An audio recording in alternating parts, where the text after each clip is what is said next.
मालूम होना चाहिए। हमारे इतिहास को मिटाई गई है। हाँ, जैसे नालंदा विश्वविद्यालय हमें को मिटा दिया इतिहास। नालंदा विश्वविद्यालय को नया नहीं चाहिए आपको। हमको नया नहीं चाहिए। आपके समाज वाले सब गाली दे रहे हैं सोशल मीडिया पर। साहब तो हमको अब बाहरी शेर से खतरा नहीं है। बाहरी शेर किसको बोल रहे हैं?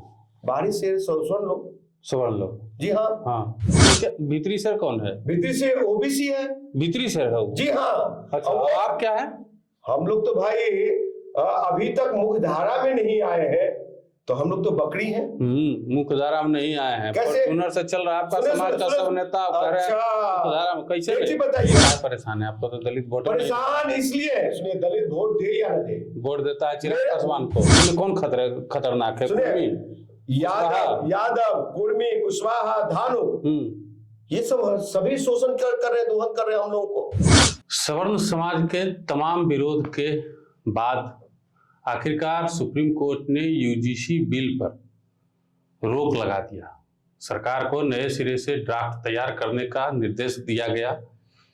यूजीसी बिल पास होने के बाद से सवर्ण समाज लगातार इस बिल का विरोध कर रहे थे। वहीं देश के तमाम दलित, महादलित, पिछड़ा, अति पिछड़ा जो आबादी है वो इस बिल का समर्थन कर रहे थे। इसी में एक ऐसे दलित नेता भी बिहार में हैं जो लगातार इस बिल का विरोध कर रहे थे। अपने तमाम जो जात, मतलब इनका समाज है, समाज का विरोध झेलते हुए भी इस बिल का विरोध करने में लगे हुए थे। हम आज इन्हीं से जानेंगे, राजकुमार पासवान हमारे साथ मौजूद हैं, इन्हीं से जानेंगे कि क्यों इस बिल का विरोध कर रहे थे। इस बिल में इनको क्या ऐसा दिखा जिसका विरोध कर रहे थे? एकदम लगातार विरोध कर रहे हैं बिल का, क्या बात है?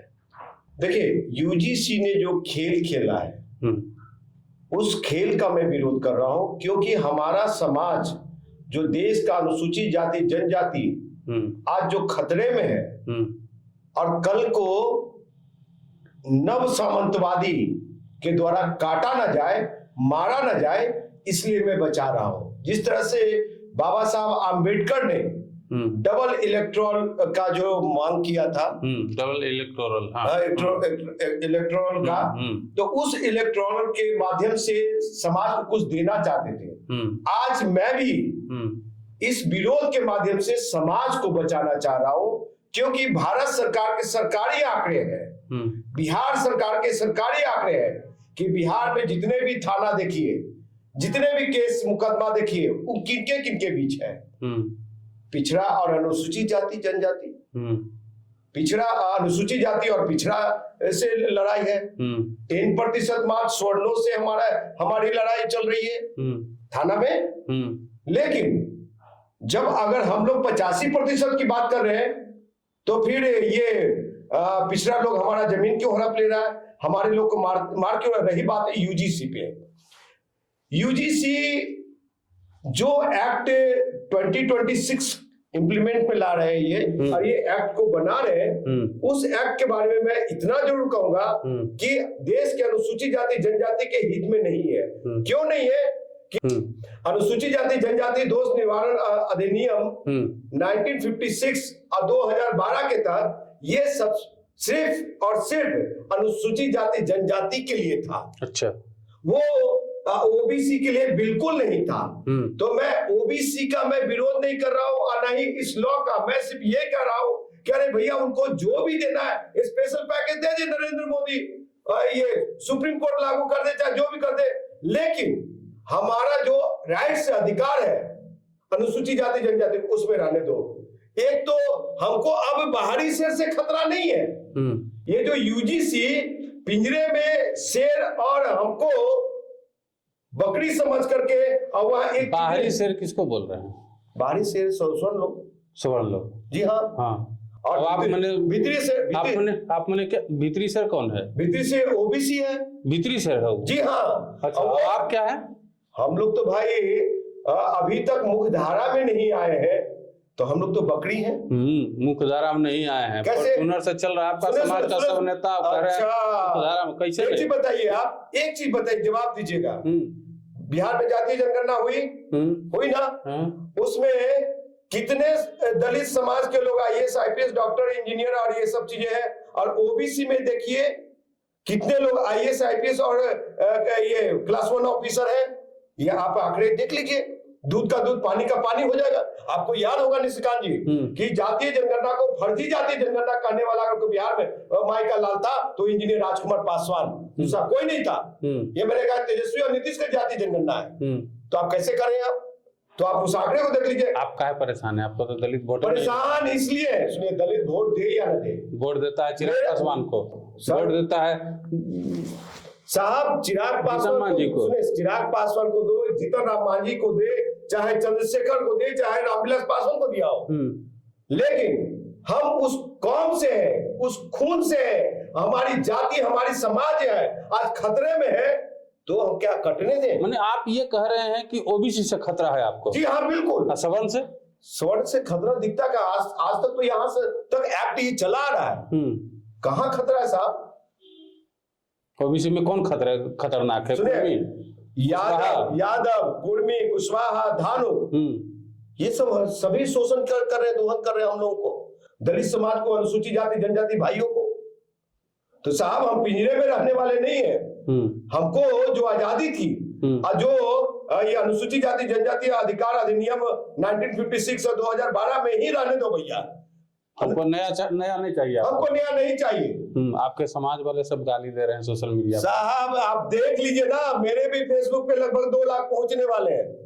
कितना गाली मिला है वो आप फाइंडिंग कर लीजिए। आप जो देश के अधिवक्ता, जो देश के सामाजिक कार्यकर्ता बहुजन अनुसूचित जाति जनजाति के भाई के लिए कर रहा हूं, वो लोग बिना जो लोग अनुसूचित जाति जनजाति के लोग आंदोलनकारी हैं, बहुजन के लोग हैं, दलित के लोग हैं, जो सड़कों पे हैं बिना पढ़े हुए, अब यूजीसी का गाइडलाइन बिना पढ़े हुए सड़कों पे है। बवाल होने वाला है। सब लोग कह रहा है, सोशल मीडिया पे लिख रहा है कि हम लोग भी सड़क पे उतरेंगे बिल के पक्ष में।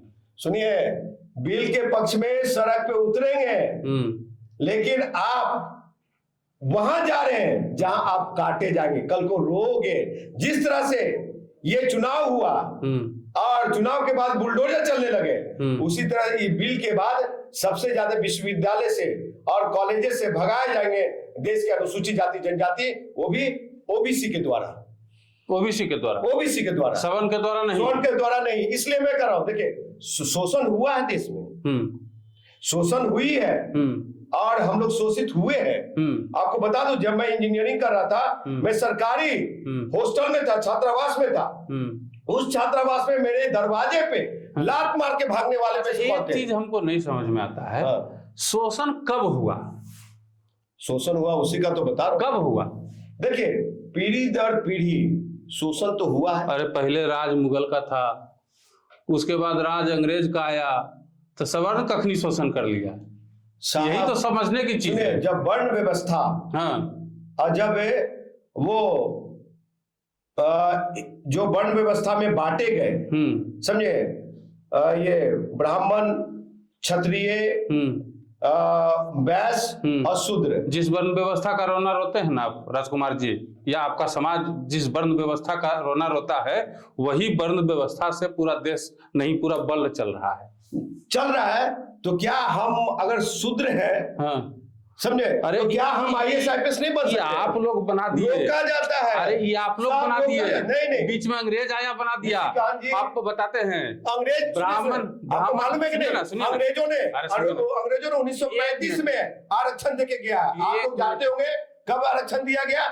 आजादी के बाद 1947 एक मिनट। वर्ण व्यवस्था की, जिस वर्ण व्यवस्था की आप बात कर रहे हैं, उस वर्ण व्यवस्था से आज पूरी दुनिया चल रही है।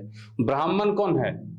जो नीति निर्धारक हैं, नीति जो बनाते हैं, पढ़े लिखे विद्वान लोग जो नीति निर्धारक हैं, उसी में शासक भी आते हैं। अब आप क्षत्रिय में आ जाइए, ठीक है। क्षत्रिय कौन है?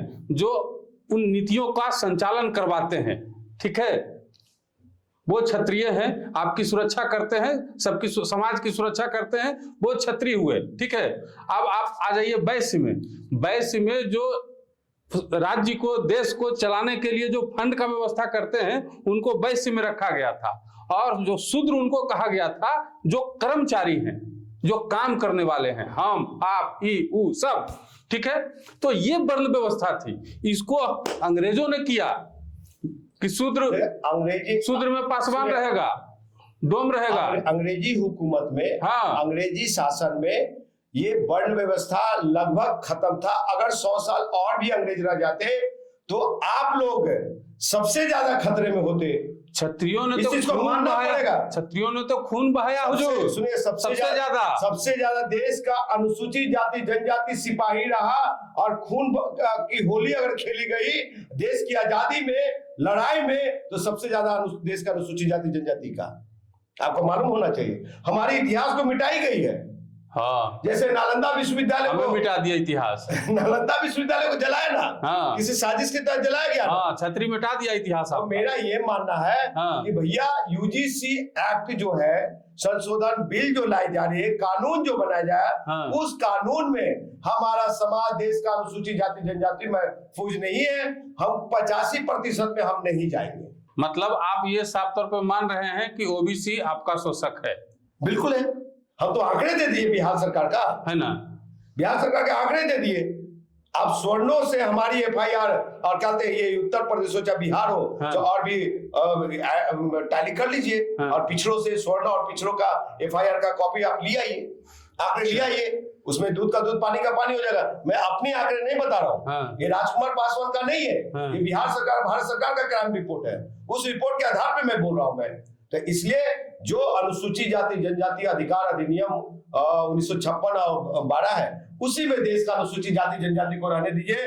यूजीसी महाराज, नयका यूजीसी नहीं चाहिए। देश के सुप्रीम कोर्ट और भारत सरकार, हमको नयका यूजीसी नहीं चाहिए रे भाई। चलिए देखिए, राजकुमार पासवान जी को सुने आप, साफ तौर पे कहे एकदम कि हम और हमारी जाति का, हमारे समाज का शोषक ओबीसी समाज है, सवर्णों से हमें कोई खतरा नहीं, और नए यूजीसी बिल की हमें कोई जरूरत नहीं। काश ये बात सबको समझ में आ जाए और समाज में समरसता बहाल हो जाए। मिलते अगले वीडियो में। जय हिंद।